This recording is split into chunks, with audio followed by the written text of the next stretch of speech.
반찬공장 주방년이 의사 집안 며느리로 어울릴 줄 알았니? 시어머니의 목소리가 대학병원 복도에 날카롭게 울려 퍼졌습니다. 남편 민준 씨의 교수 임용식이 한창인 그 순간 저는 행사장 복도 끝에 서 있었습니다. 급하게 입은 블라우스 소매에는 김치국 자국이 희미하게 배어 있었습니다. 어머님, 이게 대체 무슨... 이혼 서류야. 시어머니는 차갑게 말하며 갈색 봉투를 제 손에 쥐어줬습니다. 도장 찍고 빈손으로 나가. 조용히 끝내면 소란 피우지 않을게. 위자료? 그런 거 기대하지 마. 8년 동안 우리 집에서 월급 받고 밥 먹은 게 얼만데. 유리문 너머 행사장 안쪽에서는 샴페인 잔이 부딪히는 소리가 들렸습니다. 남편이 하얀 의대 교수 가운을 입고 단상 옆에 서 있었습니다. 그 옆에는 우아한 크림색 원피스를 입은 신예린 씨가 환하게 웃으며 민준 씨 팔에 손을 살짝 얹고 있었습니다. 제 눈과 민준 씨의 눈이 마주쳤습니다. 단 1초. 민준 씨는 고개를 돌렸습니다. 모르는 사람 보듯이요. 8년 동안 우리 집 일해준 건 고맙지. 근데 이제 우리 아들은 대학병원 교수야. 재단 이사장 조카가 우리 아들이 좋대. 그 애만 있으면 병원 납품도 다 풀려. 근데 네가 여기 있으면 안 되지 않겠니? 저는 아무 말도 할 수 없었습니다. 손이 떨렸습니다. 8년 전 시댁에 시집 올 때 들었던 우리 이제 가족이야 라는 말이 귓가에 맴돌았습니다. 새벽 4시에 일어나 나물 다듬고 국 끓이고 냉장고 정리하던 8년의 시간이 주마등처럼 스쳐 지나갔습니다. 빈손으로 나가면 조용히 끝내줄게. 시어머니는 돌아서서 행사장 안으로 사라졌습니다. 그들은 몰랐습니다. 제가 조용히 물러나지는 않을 거란 걸. 그리고 제가 빈손이 아니라는 걸요. 그날 밤부터 저의 전쟁은 시작되었습니다. 여러분의 구독, 좋아요는 더 많은 사연을 만드는 힘이 됩니다. 안녕하세요. 저는 이현우입니다. 올해 37살이고요. 8년 동안 시댁 반찬 공장에서 일했습니다. 정확하게는 일만 한 게 아니라 회사를 떠받쳤다고 말씀드리는 게 조금 더 맞지 않을까 싶네요. 새벽 4시에 출근해서 나물 손질하고 국 포장하고 배송 차량 점검하고 가맹점주들 교육까지 도맡았거든요. 그날도 마찬가지였습니다. 날짜도 잊혀지지 않네요. 작년 4월 12일 금요일 새벽 강서구 반찬공장 냉장창고 앞에서 출고, 점검을 끝내고 손을 씻었습니다. 오늘은 남편 서민준 씨의 대학병원 교수 임용식이 있는 날이었습니다. 시어머니는 전날 밤 문자로 내일 행사니까 네가 꼭 와야 한다고 했습니다. 저는 그게 며느리로서 당연한 일이라고 생각했어요. 공장 일을 끝내고 급하게 샤워를 했지만 손톱 사이에 밴 김치 냄새는 지워지지 않았습니다. 옷장에서 제일 깨끗한 베이지색 블라우스를 꺼내 입고 머리를 단정하게 묶었습니다. 거울을 보니 피곤한 얼굴이 그대로 비쳤지만 그래도 웃어야 한다고 생각했습니다. 남편이 교수가 되는 날이니까요. 병원 행사장은 화려했습니다. 로비에는 큰 화환들이 줄지어 있었고 양복 입은 사람들이 서로 명함을 주고받으며 인사했습니다. 저는 작은 가방 하나만 들고 입구 쪽에 섰습니다. 시어머니를 찾으려고 주변을 둘러보는데 누군가 제 팔을 잡았습니다. 연우야, 이리 와봐. 시어머니였습니다. 평소보다 목소리가 낮았습니다. 저를 행사장 안쪽이 아니라 복도 끝으로 끌고 갔습니다. 사람들 시선이 느껴졌지만 저는 그냥 따라갔습니다. 복도 끝 비상구 옆에 멈춘 시어머니는 제 얼굴을 한참 보더니 입을 열었습니다. 너 여기 들어오면 안 돼. 네. 어머님 무슨... 오늘 행사에 재단 이사장이랑 이사진들 다 온다. 네가 안에 들어가면 민준이한테 방해야. 저는 무슨 말인지 이해할 수 없었습니다. 남편의 교수 임용식에 아내가 참석하는 게 왜 방해가 되는 건지 그게 궁금했습니다. 하지만 시어머니는 제 대답을 기다리지 않았습니다. 가방에서 갈색 서류 봉투를 꺼내 제 손에 쥐어줬습니다. 이혼 서류야. 도장 찍고 빈손으로 나가. 조용히 끝내면 소란 피우지 않을게. 그 순간 제 손이 얼어붙었습니다. 봉투를 열어보니 정말 이혼 합의서였습니다. 서민준, 이현우, 두 사람의 이름이 또박또박 적혀 있었습니다. 남편 서명란에는 이미 도장이 찍혀 있었습니다. 어머님, 이게 대체 무슨 반찬공장 주방년이 의사 집안 며느리인 줄 알았니? 시어머니의 목소리가 차갑게 내려앉았습니다. 8년 동안 우리 집 일 해준 건 고맙지. 근데 이제 우리 아들은 대학병원 교수야. 재단 이사장 조카가 민준이를 좋아한다고. 신예린 씨, 너도 알지? 그 집안하고 우리가 엮이면 사업도 병원 납품도 다 풀려. 근데 네가 여기 있으면 안 된다고. 저는 말문이 막혔습니다. 그 순간 행사장 안쪽에서 박수 소리가 들렸습니다. 임용식이 시작된 모양이었습니다. 복도 유리창 너머로 남편 민준 씨가 보였습니다. 하얀 가운을 입고 단상 앞에 서 있었습니다. 그 옆에는 우아한 원피스를 입은 여자가 서 있었습니다. 신예린 씨였습니다. 민준 씨는 제 쪽을 한번 쳐다봤습니다. 눈이 맞췄습니다. 하지만 그는 고개를 돌렸습니다. 마치 모르는 사람처럼요. 민준이한테 물어봐도 돼. 이미 다 정리됐어. 네가 서명만 하면 끝나. 시어머니가 다시 말했습니다. 위자료 같은 거 기대하지 마. 너 우리 집에서 8년 동안 월급 받고 밥 먹고 살았잖아. 그것도 은혜지. 빈손으로 나가면 조용히 끝내줄게.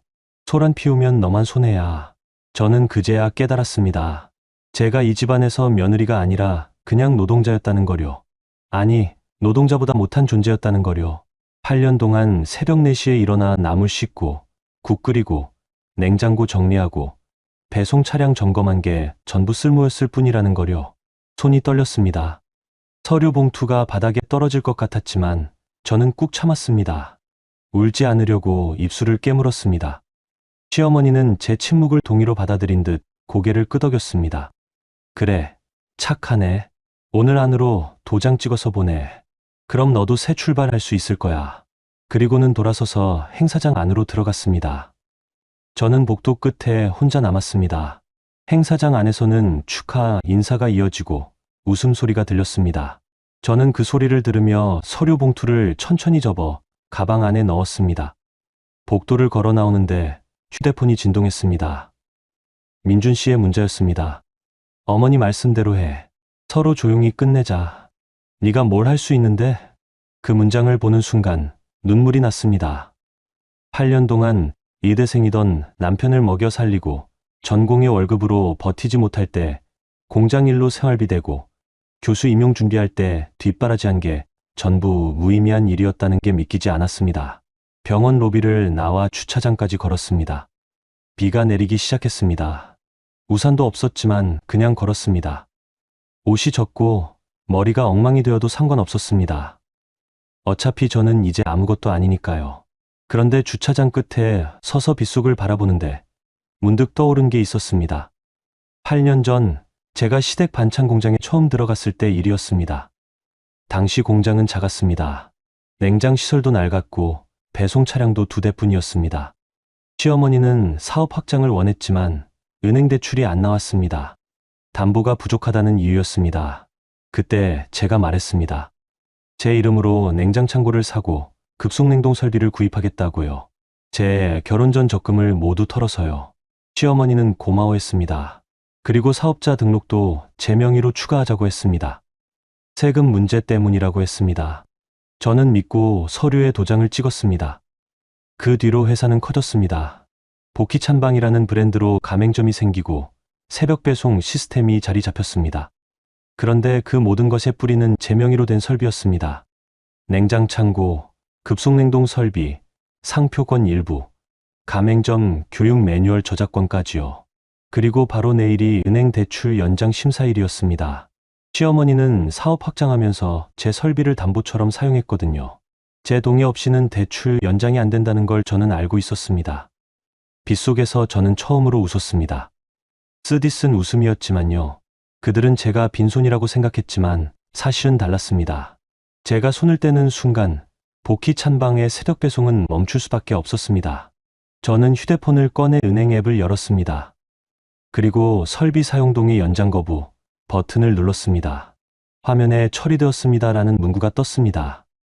비는 계속 내렸지만 저는 더 이상 울지 않았습니다. 그날 밤 저는 집으로 돌아가지 못했습니다. 정확하게는 돌아가지 않았습니다. 시댁집 앞까지 갔다가 그냥 발길을 돌렸거든요.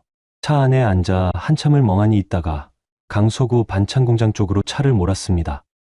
공장 냉장 창고 앞에 차를 세우고 한참 동안 그 차가운 건물을 바라봤습니다. 8년의 시간이 스쳐 지나갔습니다.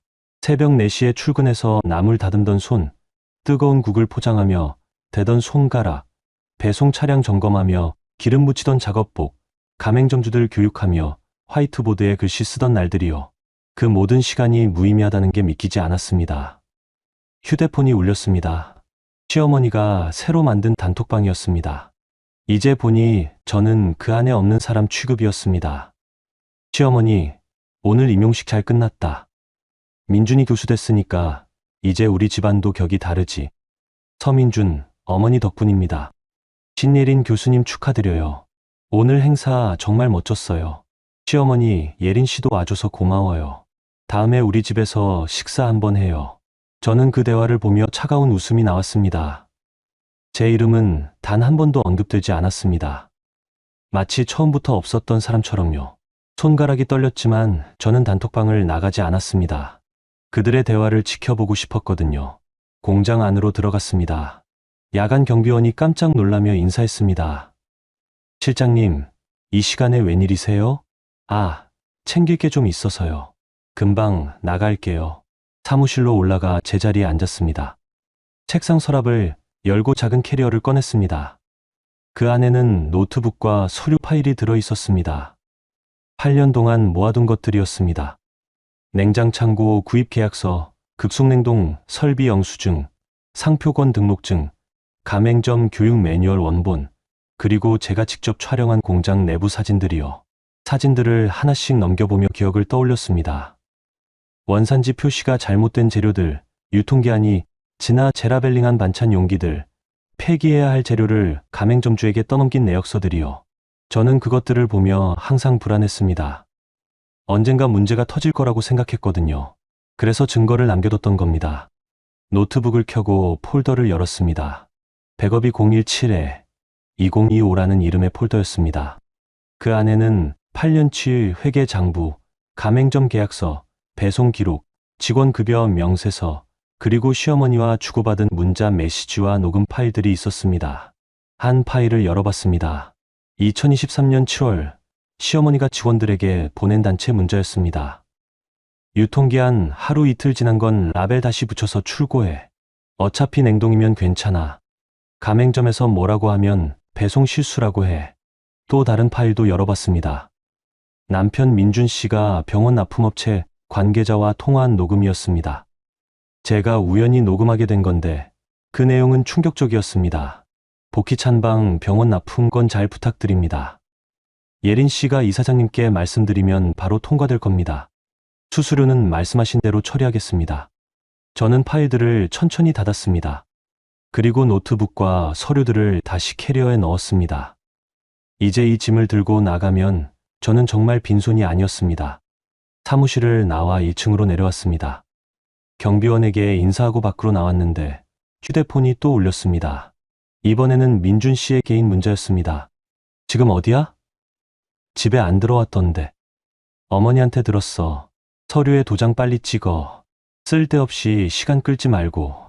저는 답장하지 않았습니다. 대신 또 다른 문자가 왔습니다. 이번에는 신혜린 씨였습니다.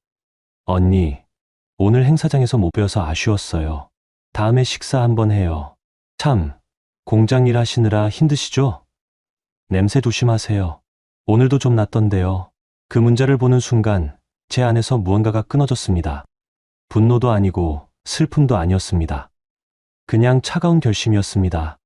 저는 더 이상 이들에게 굽히지 않기로 했습니다. 차를 몰고 근처 고시원으로 갔습니다. 허름한 건물이었지만 당장 묵을 곳이 필요했습니다. 프런트에서 단기 계약서를 작성하고 좁은 방으로 올라갔습니다. 방 안에는 책상 하나, 침대 하나, 작은 옷장 하나가 전부였습니다. 캐리어를 바닥에 내려놓고 침대에 앉았습니다. 옷이 아직 젖어 있었지만 갈아입을 기력도 없었습니다. 그냥 그대로 앉아서 창밖을 바라봤습니다. 비는 여전히 내리고 있었습니다. 휴대폰을 꺼내 알람 설정을 확인했습니다. 매일 새벽 3시 50분에 맞춰져 있던 알람이었습니다.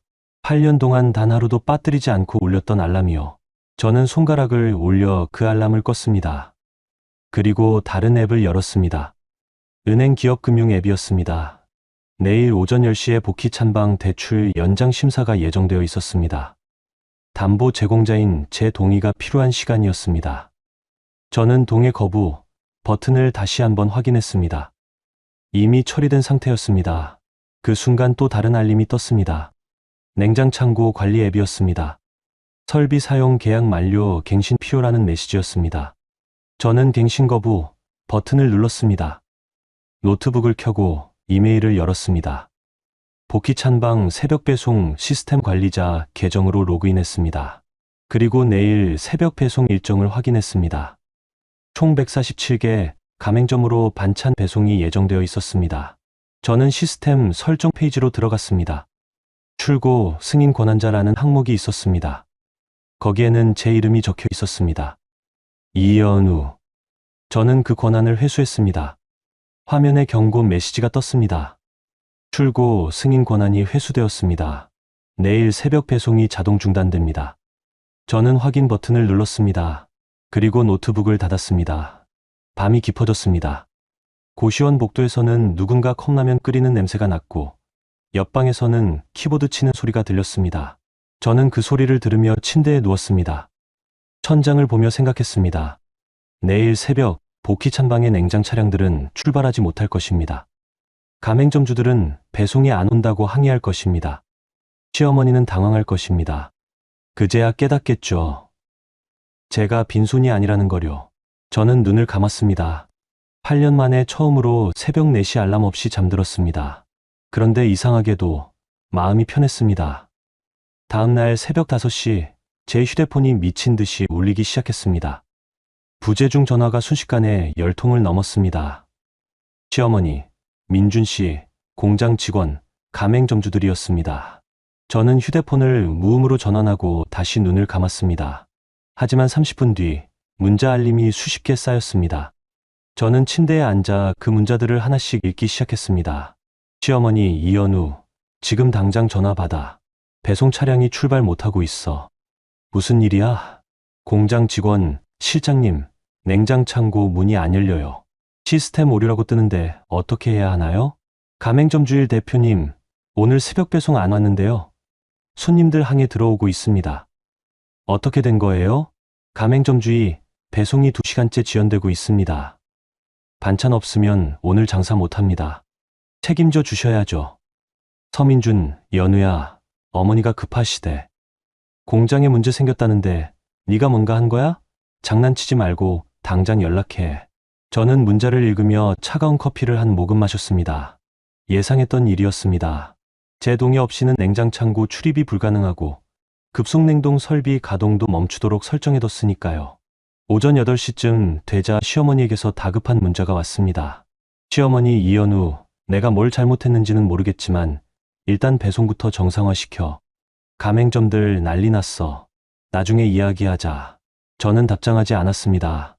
대신 노트북을 켜고 가맹점주 커뮤니티를 확인했습니다. 게시판이 아수라장이었습니다. 복희 찬방, 본사 연락 두절. 배송 지연으로 손실 발생. 새벽 4시 배송 약속 어긴 지 4시간째. 본사 책임자 나와라. 이런 식이면 계약 해지 요구할 수밖에 없음. 가맹점주들의 분노가 게시판을 가득 채웠습니다. 저는 그 글들을 스크린샷으로 저장했습니다. 나중에 필요할 증거였으니까요. 오전 10시 제 휴대폰으로 낯선 번호에서 전화가 왔습니다. 받아보니 은행기업금융센터 강태익 팀장이었습니다. 여보세요. 이연우 씨 맞으십니까? 네, 맞습니다. 저는 NH은행 기업금융센터 강태익 팀장입니다. 복희 찬방 대출권 때문에 연락드렸습니다. 아, 네. 무슨 일이신가요? 목소리를 최대한 차분하게 유지했습니다. 오늘 대출 연장 심사가 예정되어 있는데요. 담보 제공자이신 이연우 씨의 동의가 필요합니다. 그런데 시스템에서 동의 거부로 처리되어 있더라고요. 혹시 실수로 누르신 건 아닌지 확인차 전화드렸습니다. 아니요. 실수 아닙니다. 저는 더 이상 담보 제공 동의를 연장하지 않기로 했습니다. 전화 너머로 잠시 침묵이 흘렀습니다. 그러시면 대출 연장 심사가 보류됩니다. 한복희 대표님께서 다른 담보를 제시하셔야 하는데요. 그건 대표님이 알아서 하실 문제 아닌가요? 네, 그렇긴 한데 혹시 한 대표님과 무슨 문제가 있으신 건가요? 개인적인 일입니다. 더 이상 담보 제공에 동의하지 않는다는 것만 말씀드리겠습니다. 전화를 끊었습니다. 5분 뒤 시어머니에게서 전화가 왔습니다. 이번에는 받았습니다. 이연우, 너 지금 뭐 하는 거야? 목소리가 떨리고 있었습니다. 분노와 당황이 섞인 목소리였습니다. 어머님, 무슨 일이시죠? 무슨 일이긴. 은행에서 연락 왔어. 네가 담보 동의 거부했다며? 그게 무슨 짓이야? 담보는 제 명의 설비니까요. 제가 동의 안 하면 안 되는 거 아닌가요? 이 사람이 지금 제정신이야? 회사가 망하면 너도 책임져야 해. 저는 차분하게 대답했습니다. 저는 이제 회사 사람이 아니니까요. 어제 어머님께서 이혼 서류 주시면서 빈손으로 나가라고 하셨잖아요. 그래서 나왔습니다. 제 설비도 제가 가져가는 게 맞죠. 뭐라고? 이 미친년이. 전화기 너머로 시어머니의 고함이 들렸습니다. 8년 동안 너 먹여주고 재워주고 월급 준 게 누군데? 지금 은혜를 원수로 갚는 거야? 어머님, 제가 8년 동안 받은 월급은 제 노동의 대가였습니다. 그리고 냉장창고랑 설비는 제 돈으로 산 겁니다. 제 거예요. 너 이러면 가만 안 둬. 횡령으로 고소할 거야. 횡령이요? 제 명의 재산을 제가 관리하는 게 횡령인가요? 저는 웃음이 나왔습니다. 어머님, 계약서 확인해 보세요. 설비 소유권자가 누구인지요. 그리고 상표권 일부도 제 명이에요. 가맹점 교육 매뉴얼 저작권도요. 다 제가 만든 거니까요. 전화 너머로 숨소리만 들렸습니다. 시어머니는 처음 알았을 겁니다. 자기가 8년 동안 부려먹었던 며느리가 사실은 회사의 뿌리를 쥐고 있었다는 거요. 이연우, 진정해. 우리 다시 이야기해보자. 네가 원하는 게 뭐야? 돈, 위자료 줄게. 얼마면 돼? 목소리가 달라졌습니다. 명령조에서 애원조로 바뀌었습니다. 전 돈 필요 없어요. 그냥 제 것만 돌려받을 겁니다. 제 것, 뭐가 내 거야? 회사 이름도 복희찬방이고 사업자도 4명인데 브랜드는 어머님 거죠. 근데 그 브랜드가 돌아가는 설비는 제 거예요. 냉장창고, 급속냉동기, 배송 시스템 관리 프로그램, 가맹점 매뉴얼까지요. 어머님, 제가 없으면 복희찬방은 하루도 못 돌아가요. 전화가 끊겼습니다. 저는 휴대폰을 내려놓고 창밖을 바라봤습니다. 오후 2시쯤 공장 직원 몇 명에게서 문자가 왔습니다. 실장님, 대표님이 직원들한테 화풀이하고 계세요. 실장님이 회사 자산 빼돌려서 배송 마비시켰다고 하는데 사실인가요? 실장님, 저희는 실장님 편이에요. 대표님이 거짓말하는 거 다 알아요. 저는 그 문자를 보며 눈물이 날 뻔했습니다. 그래도 저를 믿어주는 사람들이 있다는 게 고마웠습니다. 하지만 오후 4시 인터넷 뉴스에 기사 하나가 떴습니다. 단독, 프리미엄, 반찬 프랜차이즈 복희찬방, 내부 갈등으로 배송 중단. 부재전 직원, 회사 자산 빼돌려 영업방해 의혹. 기사 내용은 충격적이었습니다. 시어머니가 저를 횡령범으로 몰아 언론에 제보한 겁니다. 기사에는 제 이름까지 실명으로 나왔습니다. 휴대폰이 또 울렸습니다. 이번에는 민준 씨였습니다. 연우야, 너 미쳤어? 지금 기사 봤어. 어머니가 고소하신대. 너 이러면 진짜 끝이야. 민준 씨, 제가 뭘 잘못했는데요? 회사 일 방해한 거 잘못 아냐? 당장 설비 사용 동의하고 배송 정상화시켜. 안 그러면 정말 감옥 갈 수도 있어. 제 재산을 제가 관리하는 게 범죄예요? 내 재산. 야, 너 그거 회사 돈으로 산 거잖아. 횡령 맞아. 저는 웃음이 나왔습니다. 민준 씨, 계약서 한번 확인해 보세요. 제 결혼 전 적금으로 산 겁니다. 영수증 다 있어요. 전화가 끊겼습니다. 저녁 7시 고시원 앞에 낯선 남자가 나타났습니다. 기자였습니다. 이연우 씨 맞으시죠? 복희찬방 사건 관련해서 인터뷰 좀 하고 싶은데요. 저는 아무 말 없이 문을 닫았습니다. 그리고 침대에 앉아 무릎을 끌어안았습니다. 처음으로 두려웠습니다. 제가 이길 수 있을까? 그들은 돈도 많고 권력도 있는데. 저는 혼자인데. 하지만 캐리어 속 서류들을 보며 다시 마음을 다잡았습니다. 저는 빈손이 아니었습니다. 8년의 증거가 있었으니까요. 저는 노트북을 켜고 검색했습니다. 노무사 무료 상담. 그리고 한 곳에 전화를 걸었습니다. 사흘이 지났습니다. 그 사이 상황은 더 악화되었습니다. 인터넷 뉴스에는 제 이름이 계속 오르내렸고 시어머니는 경찰에 정식으로 고소장을 제출했습니다. 업무방해와 횡령 혐의였습니다. 복희 찬방 직원들은 단체 카톡방에서 저를 비난하기 시작했습니다. 누군가 캡처한 대화 내용이 제게 익명으로 전달되었습니다. 실장 때문에 우리 월급도 못 받게 생겼대. 8년 동안 월급 받아먹고 이제 와서 배신하네. 그래도 사람이 저럴 수 있나? 저를 믿어주던 직원 몇 명만 개인적으로 연락했습니다. 실장님, 괜찮으세요? 저희는 실장님 편이에요. 하지만 그 목소리도 점점 작아졌습니다. 회사에서 눈치가 보인다는 거였습니다. 민준 씨는 병원 교수 신분을 이용해 더 큰 공격을 시작했습니다. 병원 동료 교수들 앞에서 제 이야기를 꺼냈던 모양입니다. 누군가 저에게 익명 문자를 보냈습니다. 서민준 교수가 병원에서 전 부인이 정신적으로 불안정하다고 말하고 다닙니다. 진료기로 왜곡 의혹이 있으니 조심하세요. 저는 그 문자를 보며 소름이 돋았습니다. 의사가 진료 기록을 조작하면 저는 정말 정신병자로 몰릴 수도 있었습니다. 그리고 신혜린 씨는 병원 재단 관계자들 앞에서 저를 비웃었다고 합니다. 같은 병원에서 일하는 간호사가 제게 전해준 이야기였습니다. 교수님 전 부인이요? 아, 돈 때문에 집안 망신시키는 분이죠.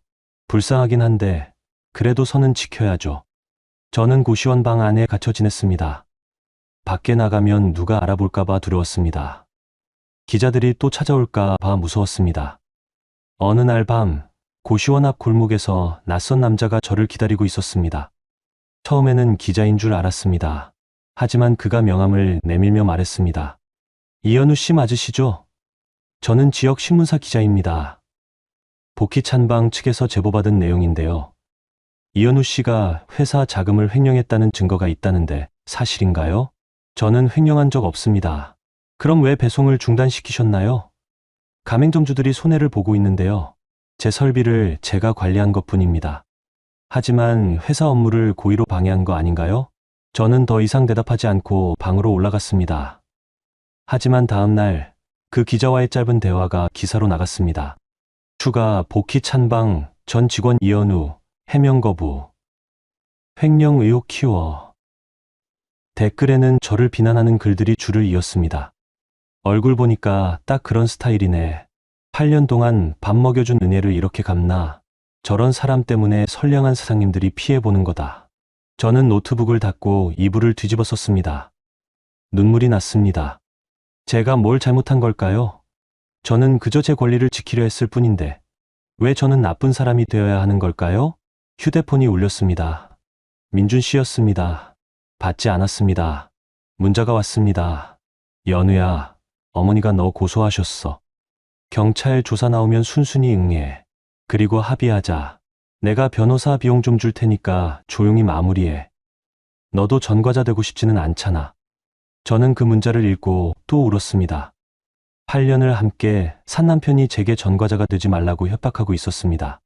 다음 날 아침 정말로 경찰에서 연락이 왔습니다. 이현우 씨, 업무방해 및 횡령 혐의로 고소장이 접수되었습니다.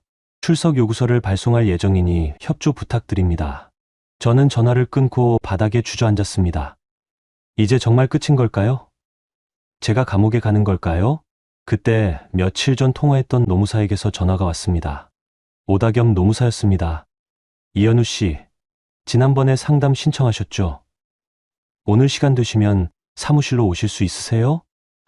네, 갈 수 있습니다. 좋습니다. 오후 2시에 뵙죠. 참고로 복희 찬방 가맹점주 몇 분이 저한테도 연락 왔습니다.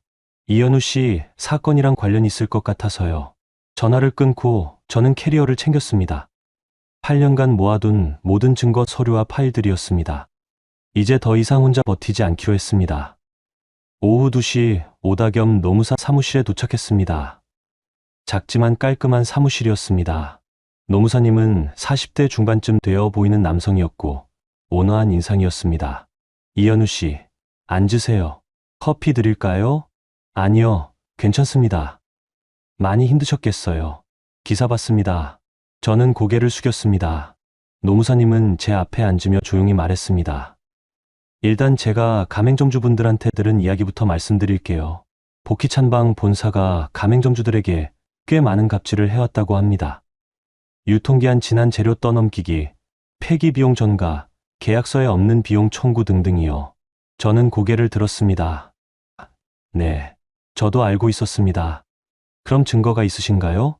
저는 캐리어를 열고 서류 파일을 꺼냈습니다. 노무사님은 그 서류들을 하나씩 넘겨보며 눈빛이 달라졌습니다. 이거 원산지 허위 표시 사진이네요. 이건 식품위생법 위반입니다. 네, 시어머니가 직원들에게 지시한 겁니다. 이 문자 내역도 증거가 되겠네요. 그리고 이건 노무사님이 다른 서류를 들었습니다. 냉장창고 구입 계약서 이현우 씨 명이네요. 네, 제 결혼 전 적금으로 샀습니다. 영수증도 있습니다. 급속냉동 설비도 이현우 씨 명이고요. 상표권 일부도. 이거 대단한데요. 노무사님이 놀란 표정으로 저를 바라봤습니다. 이현우 씨, 혹시 아세요? 복희찬방의 핵심 자산이 전부 이현우 씨 명이라는 거요. 네, 알고 있습니다. 그럼 한복희 대표가 이현우 씨를 횡령으로 고소한 건 말이 안 됩니다. 오히려 한 대표가 이현우 씨 재산을 무단으로 사용한 거예요. 저는 처음으로 희망을 느꼈습니다. 정말 그런가요? 네. 그리고 이 녹취 파일은 뭔가요? 저는 노트북을 꺼내 파일을 재생했습니다. 민준 씨와 병원 납품업체 관계자의 통화 내용이었습니다. 노무사님의 표정이 굳어졌습니다. 이건 상당히 민감한 내용인데요. 병원 납품 비리 의혹이 있습니다. 남편이 교수 임용 전에 납품업체와 저축한 겁니다. 신예린 씨가 중간에서 연결해 준 것 같고요. 이현우 씨, 이 증거들이면 충분합니다. 오히려 한복희 대표와 서민준 교수를 상대로 반격할 수 있어요. 저는 눈물이 났습니다. 이번에는 절망의 눈물이 아니라 희망의 눈물이었습니다. 정말 제가 이길 수 있을까요? 이길 수 있습니다. 아니, 이겨야죠. 이현우 씨는 피해자예요. 노무사님이 제 손을 꽉 잡았습니다. 이제부터 저랑 함께 싸워요. 혼자가 아닙니다. 그날 저는 처음으로 제가 혼자가 아니라는 걸 느꼈습니다. 오다겸 노무사님과의 첫 만남 이후 저는 매일 사무실에 나가 함께 준비를 했습니다. 노무사님은 제가 가져온 서류들을 체계적으로 정리하고 어떤 순서로 대응할지 전략을 짰습니다. 이현우 씨, 일단 가장 중요한 건 이겁니다. 노무사님이 냉장창고 구입 계약서를 펼쳐 보이며 말했습니다. 이 설비들이 전부 이현우 씨 명이라는 걸 공식적으로 증명해야 해요. 그래야 한복희 대표의 횡령 고소가 무력화됩니다. 네, 알겠습니다. 그리고 이 원산지 허위 표시 자료랑 유통기한 제라벨링 사진들. 이건 구청 위생과에 제보할 겁니다. 식품위생법 위반이거든요. 저는 고개를 끄덕였습니다. 노무사님은 다음 서류를 꺼냈습니다. 이건 가맹점주들이 제게 보낸 자료입니다. 복희찬방 본사가 폐기재료비를 가맹점에 떠넘긴 내역서예요. 이것도 공정거래법 위반 소지가 있습니다. 가맹점주분들이 도와주신 건가요? 네. 사실 가맹점주분들도 오래전부터 본사에 불만이 많았대요. 근데 계약서상 불리한 조항 때문에 말을 못했던 거죠. 이현우 씨 사건이 터지면서 용기를 낸 거예요. 저는 그 말을 들으며 마음이 따뜻해졌습니다. 제가 혼자가 아니었습니다.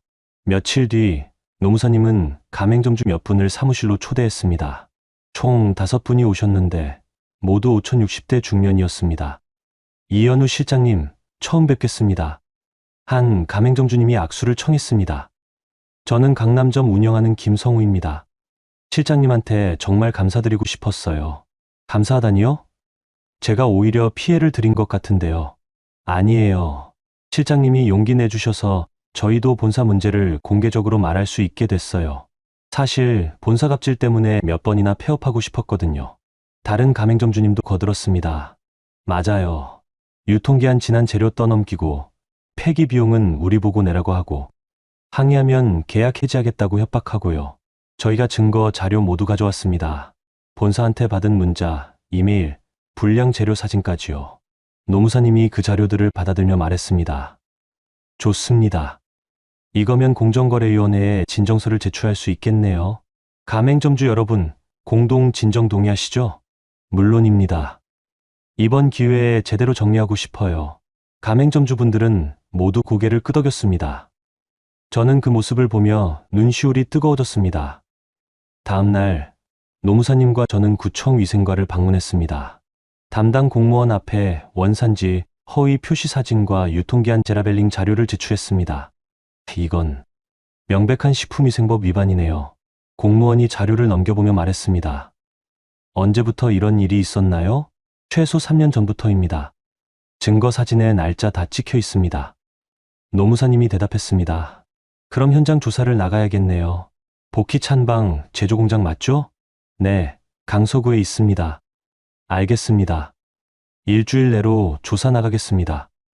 위생과를 나오며 노무사님이 제게 말했습니다. 이현우 씨, 이제 본격적으로 시작됐어요. 복희 찬방은 곧 위생조사를 받게 될 겁니다. 그럼 시어머니는 어떻게 되나요? 식품위생법 위반으로 과태료가 나올 거고 심하면 영업정지까지 갈 수 있어요. 그리고 가맹점주들 진정까지 들어가면 브랜드 이미지는 회복 불가능할 겁니다. 저는 복잡한 심정이었습니다. 복수하고 싶었지만 동시에 8년 동안 함께했던 회사가 무너지는 게 안타깝기도 했습니다.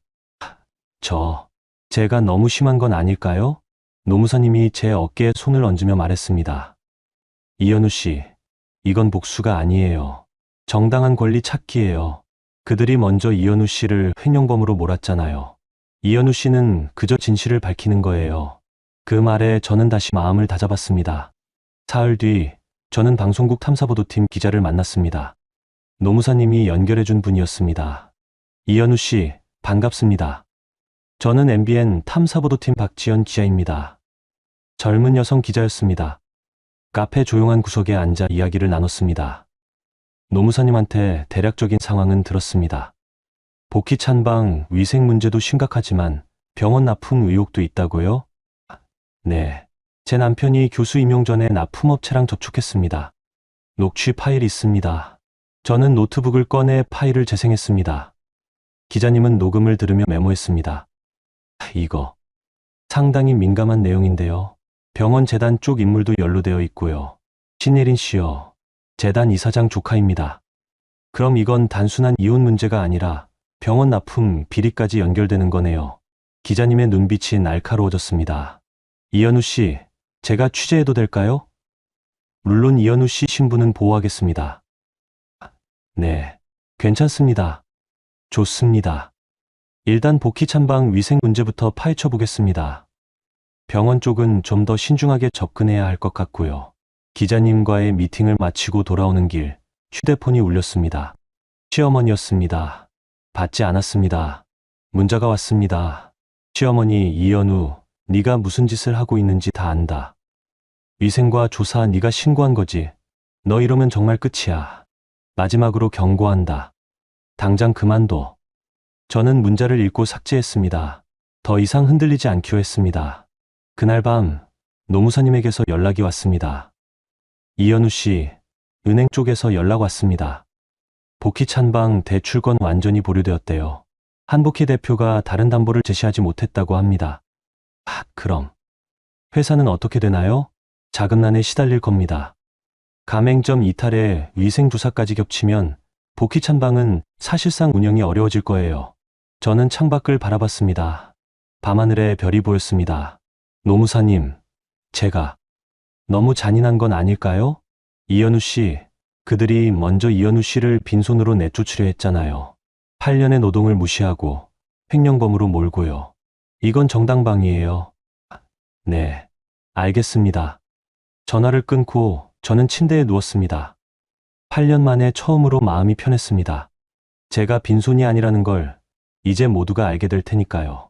며칠 뒤 가맹점주 모임에서 저를 사장님이라고 부르는 사람이 생겼습니다. 이현우 사장님, 저희가 새로운 브랜드를 만들 건데요. 사장님이 총괄해 주시면 안 될까요? 강남점 김성우 점주님의 제안이었습니다. 저요? 제가 브랜드를 운영할 능력이 있을까요? 능력이요? 8년 동안 복희 찬방 실무 전부 맡으셨잖아요. 사장님 없으면 그 회사 하루도 못 돌아갔어요. 다른 점주님들도 거들었습니다. 맞아요. 저희는 이현우 사장님이랑 일하고 싶어요. 복희 찬방 같은 갑질 없는 투명한 브랜드 만들어요. 저는 그 제안을 들으며 처음으로 미소를 지었습니다. 제 이름으로 새로운 시작을 할 수 있다는 게 실감이 났습니다. 감사합니다. 같이 해보겠습니다. 그날 저는 더 이상 누군가의 며느리도 누군가의 아내도 아니었습니다. 저는 이연우, 한 사람의 사장이었습니다. 일주일 뒤 아침 뉴스에 속보가 떴습니다. 속보 프리미엄 반찬 프랜차이즈 복희 찬방 위생 조사 착수. 구청 위생과와 식약처 합동 조사단이 복희 찬방 제조 공장에 들어갔다는 내용이었습니다. 저는 노트북 화면을 보며 숨을 죽였습니다. 노무사님에게서 전화가 왔습니다. 이연우 씨, 봤죠? 조사 시작됐어요. 네, 봤습니다.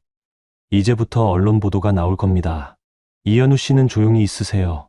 제가 필요한 자료는 익명으로 기자들한테 전달할 테니까요. 네, 알겠습니다. 오전 11시쯤 복희 찬방 공장 앞 현장 상황이 실시간으로 보도되기 시작했습니다. 방송 화면에는 하얀 방역복을 입은 조사관들이 공장 안으로 들어가는 모습이 찍혔습니다. 카메라는 냉장고 안쪽을 비췄습니다. 유통기한이 지난 재료들, 원산지 표시가 맞지 않는 포장지들이 그대로 드러났습니다. 조사관 한 명이 제라벨링된 반찬 용기를 들어 올렸습니다. 이거 원래 라벨 위에 다시 붙인 거 아닌가요? 네, 맞습니다. 원래 유통기한이랑 새로 붙인 유통기한이 다릅니다. 기자가 마이크를 들이대며 물었습니다. 이건 명백한 식품위생법 위반 아닌가요? 조사 결과 나오면 공식 발표하겠습니다. 지금은 증거 수집 단계입니다. 복희 찬방 직원들은 공장 밖에 모여 불안한 표정으로 서 있었습니다. 시어머니는 조사관들과 실랑이를 벌이는 모습이 화면에 잡혔습니다. 이건 오해입니다. 저희 회사는 항상 위생관리 철저하게 해왔어요. 그럼 이 재료들은 뭡니까? 유통기한 지난 거 맞죠? 그건 직원이 실수로 폐기 안 한 거예요. 실수치고는 양이 너무 많은데요. 냉장고 3칸이 다 이런 재료로 가득 차 있습니다. 시어머니는 할 말을 잃은 듯 입을 다물었습니다. 저는 그 모습을 보며 복잡한 심정이었습니다. 오후 2시 가맹점주들의 긴급 회의가 열렸습니다. 노무사님과 저도 참석했습니다. 회의실에는 20명이 넘는 가맹점주들이 모였습니다. 여러분, 오늘 위생조사 소식 다들 들으셨죠? 오다겸 노무사님이 말문을 열었습니다. 이제 본사의 문제점들이 공개적으로 드러나기 시작했습니다. 이번 기회에 우리 가맹점주들이 겪었던 피해도 함께 알려야 합니다. 한 가맹점주님이 손을 들었습니다. 노무사님, 근데 저희가 지금 본사랑 싸우면 가맹점 운영은 어떻게 되나요? 계약서상 본사 없이는 영업 못한다고 되어 있는데요. 좋은 질문입니다. 사실 계약서에 그런 조항들은 불공정 약관일 가능성이 높습니다. 공정거래위원회에 진정하면 계약 무효 판정받을 수 있어요. 다른 점주님이 거들었습니다. 저는 본사한테 밀린 돈도 있어요. 폐기 재료비 300만 원이요. 이것도 돌려받을 수 있나요? 당연합니다. 증거만 있으면 민사소송 걸 수 있어요. 회의실이 술렁거렸습니다. 가맹점주들은 그동안 참았던 이야기들을 쏟아내기 시작했습니다. 저는 본사가 계약서에 없는 광고비를 강제로 받아갔어요. 저희는 배송 문제로 손님한테 항해받았는데 본사는 가맹점 책임이라고 했어요. 저는 본사 직원이 욕설까지 했습니다. 녹음 파일 있어요. 노무사님은 그 이야기들을 하나하나 메모했습니다. 좋습니다. 여러분이 겪은 피해 사례를 모두 모아서 공정거래위원회에 집단 진정 넣겠습니다. 복희 찬방은 가맹사업법 위반으로 처벌받을 겁니다. 가맹점주들은 박수를 쳤습니다. 저는 그 모습을 보며 눈물이 날 것 같았습니다. 제가 시작한 작은 반격이 이렇게 큰 움직임으로 번진 겁니다. 회의가 끝난 뒤 강남점 김성호 점주님이 제게 다가왔습니다. 사장님, 저희 이제 본사랑 결별하고 새 브랜드 만드는 거 진심입니다. 사장님이 총괄해 주시면 저희 10군데 점포는 바로 넘어갈 수 있어요. 정말 괜찮으실까요? 괜찮은 게 아니라 그렇게 하고 싶어요. 사장님은 8년 동안 현장 다 아시잖아요. 저희는 사장님 믿습니다. 저는 고개를 끄덕였습니다. 감사합니다. 열심히 하겠습니다. 그날 저녁 뉴스에서 복희 찬방 위생 조사 결과가 발표되었습니다. 단독 복희 찬방 원산지 허위 표시 유통기한 조작 적발. 영업정지 위기. 기자가 카메라 앞에서 보도했습니다. 식약처 조사 결과 복희 찬방 제조 공장에서 원산지, 허위, 표시와 유통기한 제라벨링 정황이 다수 발견되었습니다. 또한 폐기해야 할 재료를 가맹점에 떠넘긴 정황도 포착되었습니다. 화면에는 공장 냉장고 내부 사진이 나왔습니다. 저는 그 사진들을 보며 가슴이 철렁했습니다. 제가 몇 년 전 찍어뒀던 사진들이었습니다. 복희찬방 한복희 대표는 직원의 실수라고 해명했지만 조사단은 조직적인 위생관리 부실로 보고 있습니다. 영업정지 및 과태료 부과가 예상됩니다. 뉴스가 끝나자마자 휴대폰이 울렸습니다. 민준 씨였습니다. 받지 않았습니다. 문자가 왔습니다. 서민준, 연우야, 어머니가 병원에 계셔. 너 때문에 쓰러지셨어. 네가 만족하냐? 이제 그만 좀 해. 저는 문자를 읽고 한숨을 쉬었습니다. 여전히 제 탓으로 돌리는군요. 다음 날 아침 복희찬방 앞에는 대형 안내문이 붙었습니다. 식품위생법 위반으로 조사 중. 출입 통제. 직원들은 공장 밖에서 발을 동동 굴렀습니다. 시어머니는 변호사와 함께 구청을 찾아가 항의했지만 소용없었습니다. 가맹점주들은 하나둘씩 본사와의 계약 해지를 통보하기 시작했습니다. 복희찬방 가맹점 147개 중 절반이 넘는 80여 곳이 이탈 의사를 밝혔습니다. 오후에 노무사님에게서 연락이 왔습니다. 이현우 씨, 큰일 났어요. 무슨 일이세요? 한복희 대표가 파산 신청 준비 중이래요. 회사 정리하고 도망가려는 것 같습니다. 네. 그럼 직원들이랑 가맹점주들 밀린 돈은요? 그게 문제죠. 파산하면 채권자 순위대로 받는데 직원이랑 가맹점주들은 후순위예요. 저는 당황했습니다. 시어머니가 이렇게까지 할 줄은 몰랐습니다. 그럼 어떻게 해야 하나요? 일단 채권 보전 가처분 신청해야 해요. 그리고 이현우 씨, 명예 설비들은 절대 넘기면 안 됩니다. 네, 알겠습니다. 저는 전화를 끊고 노트북을 켰습니다. 그리고 냉장창고와 설비관리 앱의 로그인의 비밀번호를 모두 변경했습니다. 시어머니가 마지막으로 제 재산에 손대지 못하도록요. 그날 밤 복희찬방 공장 앞에는 항의하는 직원들과 가맹점주들이 모였습니다. 뉴스 카메라가 그 현장을 생중계했습니다. 월급 안 줬어요. 2달째 밀렸어요. 가맹점 폐기 비용 300만 원 돌려주세요. 한복희 대표 나와. 저는 그 화면을 보며 가슴이 아팠습니다. 결국 피해를 보는 건 죄 없는 직원들과 가맹점주들이었습니다. 하지만 저는 알고 있었습니다. 이제 진짜 반격이 시작된다는 거요. 복희찬방 위생 문제가 연일 보도되면서 예상치 못한 곳에서 파문이 일었습니다. 바로 대학병원이었습니다. MBN 탐사보도팀 박지연 기자가 복희찬방 병원 납품 의혹을 취재하기 시작한 겁니다. 기자님은 제가 제공한 녹취 파일을 바탕으로 병원 납품업체와 민준 씨의 관계를 파고들었습니다. 이틀 뒤 뉴스에 충격적인 보도가 나왔습니다. 단독 대학병원 신임 교수 식자재 납품 비리 의혹. 재단 인사 연루 정황. 화면에는 대학병원 전경이 나왔고 기자가 리포트를 시작했습니다. 최근 위생 문제로 논란이 된 복희찬방이 대학병원에 반찬을 납품한 사실이 드러났습니다. 문제는 이 과정에서 신임 교수로 임용된 서민준 씨와 병원 재단 관계자가 부적절하게 개입한 정황이 포착되었다는 점입니다. 화면에는 민준 씨의 사진이 나왔습니다. 교수 가운을 입은 모습이었습니다. 본 방송이 입수한 녹취록에 따르면 서민준 교수는 임용 전 납품업체 관계자와 접촉해 수수료 이야기까지 나눈 것으로 확인됩니다. 제가 제공한 녹취 파일의 일부가 자막으로 흘러나왔습니다. 복희찬방 병원 납품 건 잘 부탁드립니다. 수수료는 말씀하신 대로 처리하겠습니다. 기자가 계속 설명했습니다. 또한 이 과정에서 병원 재단 이사장의 조카인 신일인 씨가 중간 역할을 한 정황도 포착되었습니다. 병원 측은 내부 감사에 착수했다고 밝혔습니다. 뉴스가 끝나자마자 제 휴대폰이 미친 듯이 울렸습니다. 민준 씨였습니다. 이번에는 받았습니다. 이현우, 너 지금 뭐 하는 거야? 목소리가 떨리고 있었습니다. 민준 씨, 무슨 일이세요? 무슨 일이긴. 뉴스 안 봤어. 병원에서 난리 났어. 감사팀이 나를 조사한대. 그건 민준 씨가 잘못하신 거 아닌가요? 잘못? 내가 뭘 잘못했는데. 녹취 파일 네가 흘린 거지. 어떻게 그럴 수 있어? 저는 차분하게 대답했습니다. 민준 씨, 그 녹취는 증거예요. 민준 씨가 납품업체랑 부적절하게 저축한 거잖아요. 이건 복수야. 네가 나를 망치려고 작정한 거잖아. 복수가 아니라 진실이에요. 민준 씨는 제게 이혼 서류 던지면서 빈손으로 나가라고 했잖아요. 그때 민준 씨한테 물어봤어야 했어요. 제가 정말 빈손인지요. 전화가 끊겼습니다. 저는 휴대폰을 내려놓고 창밖을 바라봤습니다. 다음 날 대학병원에서 공식 발표가 나왔습니다. 서민준 교수에 대한 내부 조사 결과 납품업체와의 부적절한 접촉 정황이 확인되었습니다. 병원 징계위원회에 회부할 예정입니다. 병원 복도에서 민준 씨는 동료 교수들의 차가운 시선을 받았습니다. 재단 이사장은 직접 민준 씨를 불러 문책했다고 합니다. 그리고 신혜린 씨는 재단 내 입지가 흔들리기 시작했습니다.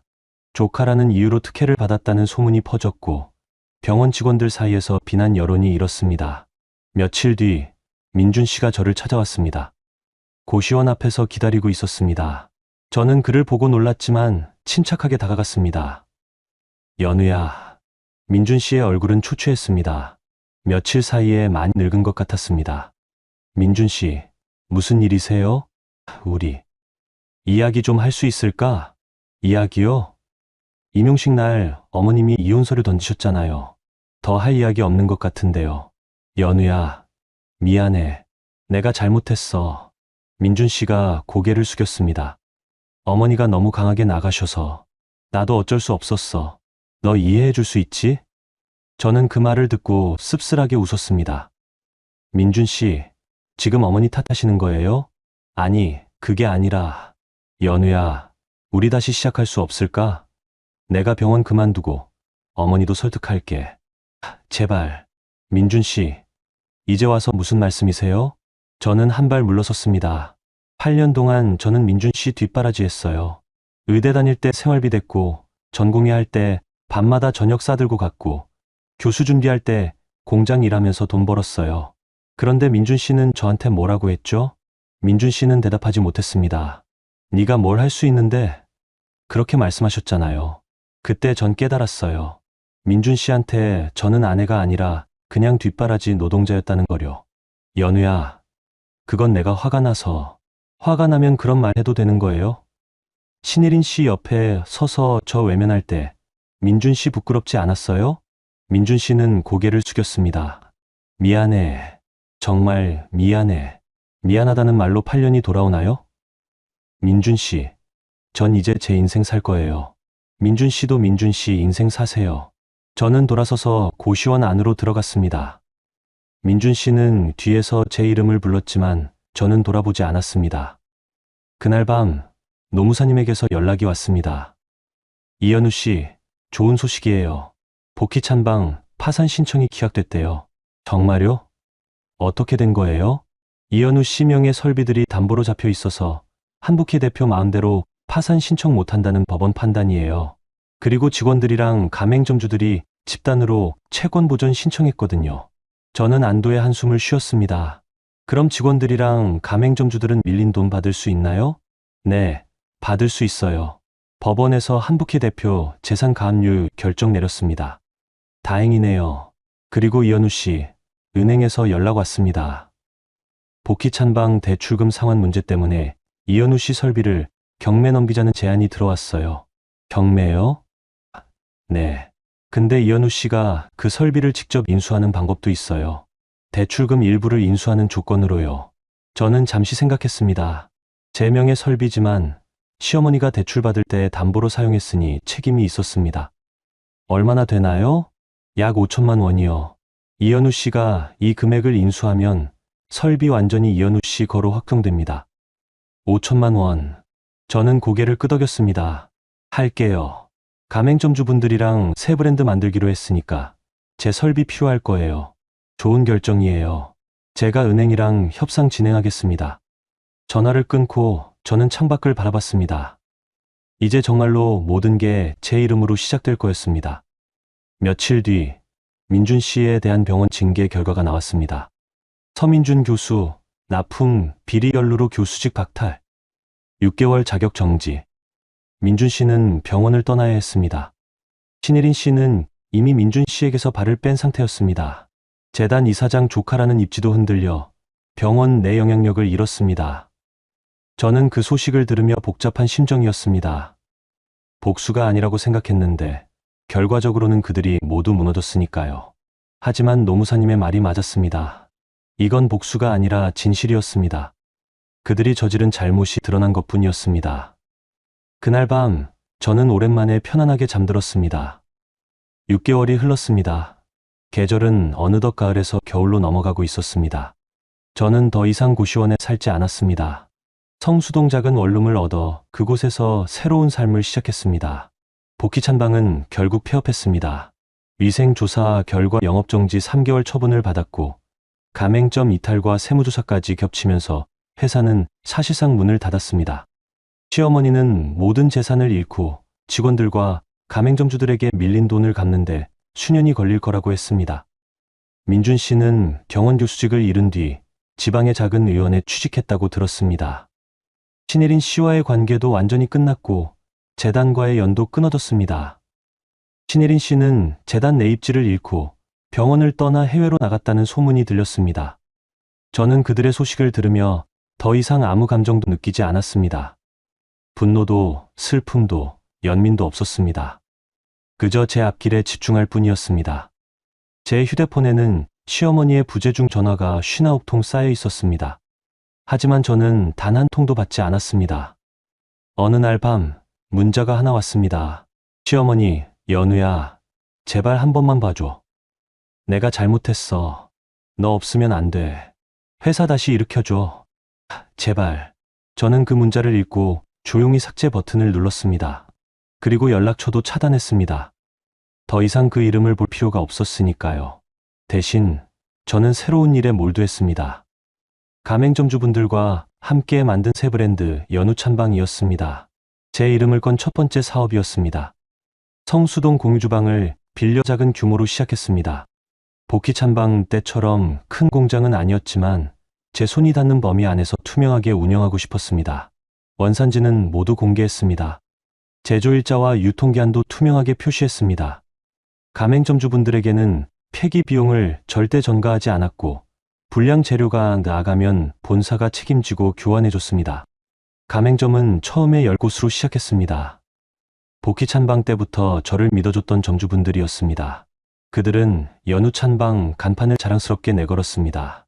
이연우 사장님, 첫 회송 나갑니다. 강남점 김성우 점주님이 환하게 웃으며 말했습니다. 네, 감사합니다. 안전하게 배송 부탁드려요.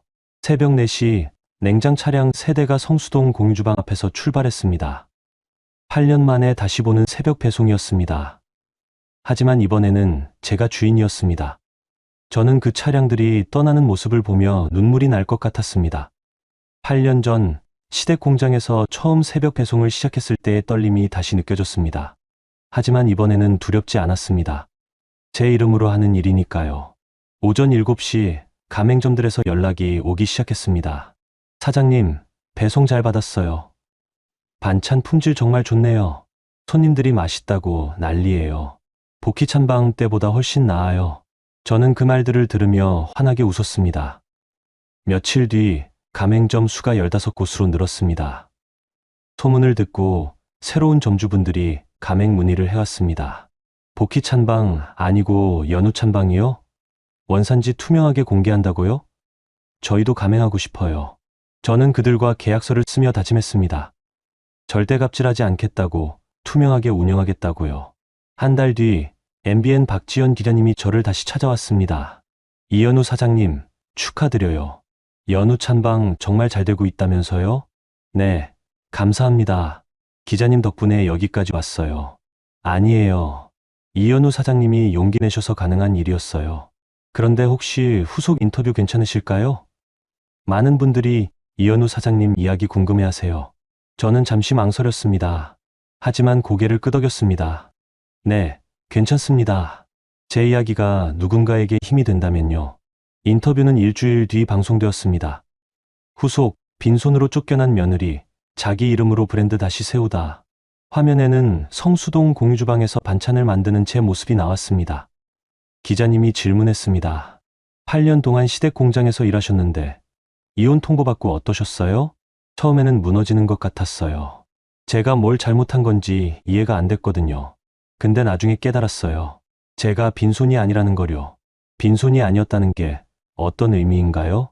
8년 동안 제가 만든 것들이 있었어요. 냉장 창고, 설비, 매뉴얼, 그리고 실내요. 그게 전부 제 이름으로 되어 있었다는 걸 알게 됐죠. 지금 연우 찬방을 운영하시면서 가장 중요하게 생각하시는 게 뭔가요? 투명함이요. 원산지, 유통기한, 제조 과정 모두 투명하게 공개하고 있어요. 그리고 가맹점주분들을 동업자로 생각해요. 절대 갑질하지 않아요. 전 시어머니한테 하고 싶은 말 있으세요? 저는 잠시 침묵했습니다. 그리고 조용히 말했습니다. 특별히 할 말은 없어요. 그저 제 인생 열심히 살 뿐이에요. 방송이 나간 뒤 SNS에서 제 이야기가 화제가 되었습니다. 진짜 멋있다. 빈손으로 쫓겨나서 자기 이름으로 다시 일어서다니. 복수 제대로 했네. 근데 복수가 아니라 정당한 권리 찾기였구나. 나도 직장에서 부당한 대우받고 있는데 이 영상 보고 용기 났어. 댓글들을 보며 저는 처음으로 제 선택이 옳았다는 확신이 들었습니다. 겨울이 깊어질 무렵 연우 찬방 가맹점은 25곳으로 늘었습니다. 작은 브랜드였지만 입소문이 나기 시작했습니다. 연우 찬방 반찬 진짜 맛있어요. 원산지도 투명하게 공개하고요. 사장님이 직접 가맹점 돌면서 체크한대요.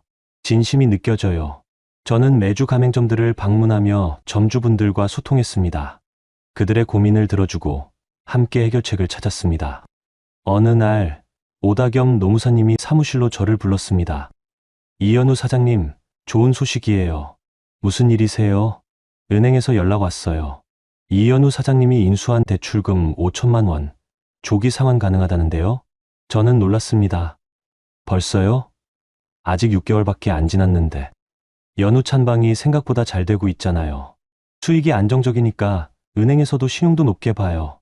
저는 웃었습니다.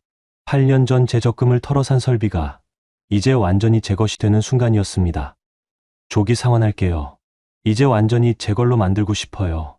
며칠 뒤 저는 은행에서 대출금 완납 확인서를 받았습니다. 그 서류를 들고 나오며 저는 하늘을 올려다봤습니다.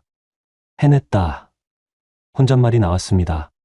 8년 전 시댁에 시집 왔을 때 전 그저 평범한 며느리였습니다. 새벽 4시에 일어나 나물 씻고 국 끓이고 시어머니 눈치 보며 살았습니다. 하지만 지금 저는 달랐습니다. 제 이름으로 사업하고 25개의 가맹점을 이끄는 사장이었습니다. 그날 밤 휴대폰에 마지막으로 시어머니의 문자가 하나 왔습니다. 시어머니, 연우야, 네가 잘 되는 거 뉴스로 봤다. 축하한다. 미안하다는 말하고 싶었어. 저는 그 문자를 읽고 잠시 생각했습니다. 답장을 보내야 할까? 하지만 저는 조용히 삭제 버튼을 눌렀습니다. 그리고 부재 중 전화 목록에 쌓여있던 59통의 전화 기록도 모두 지웠습니다. 이제 저는 과거에 얽매이지 않기로 했습니다. 미래만 보기로 했습니다. 성수동 공유주방 앞 새벽 4시. 저는 다시 조명을 켰습니다.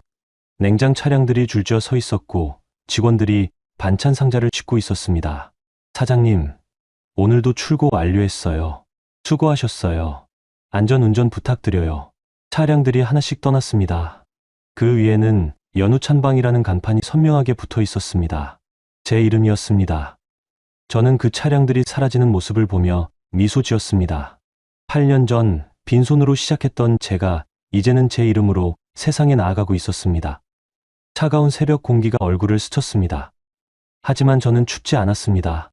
제 안에 따뜻한 불씨가 타오르고 있었으니까요. 저는 이연우입니다.